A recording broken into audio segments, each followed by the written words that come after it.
Good morning kasari. For today's vlog is pagpapadeliver po tayo ng soft drinks at Red Horse. So ayan, nailabas na po kanina yung mga empty bottle. Hindi ko lang po siya nakuhanan ng video kasi naglobat ang cellphone ko. So ayan na po lahat yung ipapadeliver ko. 24 case po lahat yan. 10 case ng Red Horse beer, tapos 10 case din po siya ng RC Cola, 3 maliliit na soft drinks, tapos 1 case ng Cobra. So, ang tabayanan niyo po mga kasari kung magkano po ang mababayaran natin this week deliver ng soft drinks at alak. Ayan na po yung pinadeliver ko, pero hindi pa po tapos yan. May mga naghahakot pa rin po all the way po doon sa labasan. So, ayan na po.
So, ayan na po mga kasari. Tapos na po na-deliver lahat ng RC at Red Horse ko.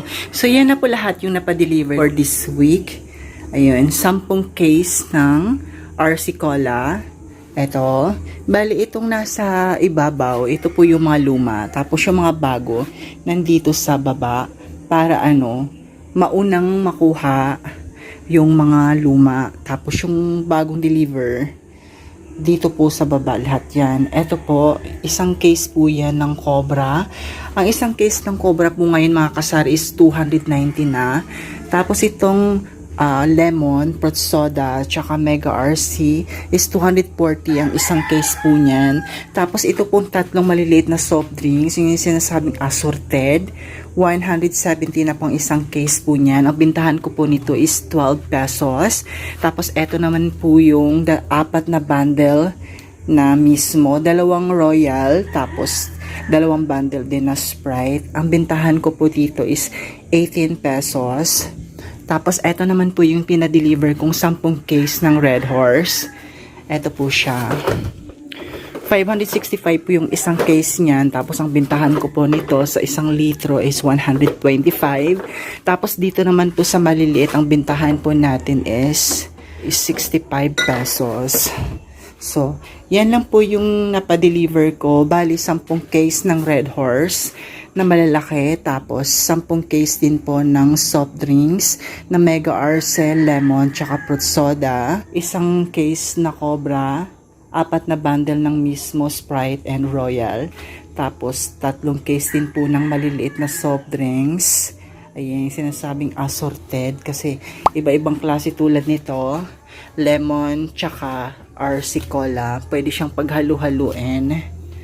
So, ayan po. So, ang nabayaran po natin is 9,365 pesos. Tapos, may additional na 27 pesos.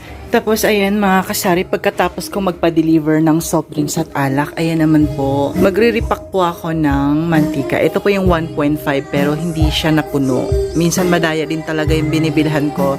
Tapos, ito naman, nakunan ko na siya kanina. So, yung 1.5 dito sa Rizal is 142 pesos po siya. So, ang pinakamabenta din po dito sa lugar ko is yung tingi-tingi po na mantika at asukal. So, antabayanan nyo po kung paano po ako mag-repack ng mantika. Yun. Ito po yung lagayan ko ng mga plastic para sa yelo, sa bigas, at para sa mantika, tig 5 piso. Ito po yung ginagamit natin mga kasari. Yung size niya is 1.5 by 10 para po to sa mantika na tig 5 piso, tsaka para din po to sa 5 pesos po na tingi-tingi na asukal.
Ayun. So, ito po yung 2 sakong bigas ko. Biglang dumating yung aking bigas na in-order. So, 2 sako lang po siya. Tapos, ito naman po yung lagayan niya. Pakita ko lang. Ayan, wala nang laman, kunti na lang. Ayan. Ang kalahating sako po nito is 1,000 pesos. So, bali, 2 tig 25 kilo lang po yung na-deliver nila. Kasi naubusan daw po sila ng bigas. Tapos dito naman po is yung aking Enerton. Ito po yung pagkain ng tandang, ang pangsabong. So ayan. Siya, ikikilo-kilo ko rin po yan. Ang 1 kilo po dito sa bigas ko is 48 pesos po mga kasaris.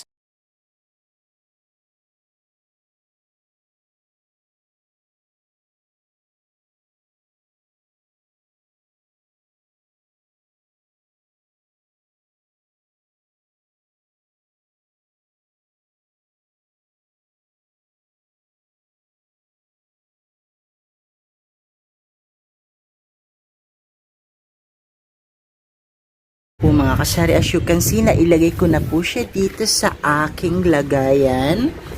Ano ba itong lagayan na po? Sa aking lagayan na orokan. Tapos tatakpan ko yan siya. Tapos eto naman po yung kalahating sako. Hindi ko pa siya kilo-kilo kasi ayun na, alam mo na, tinatamad. So yun lang po mga kasari as of now. Thank you very much and have a nice day. Bye bye.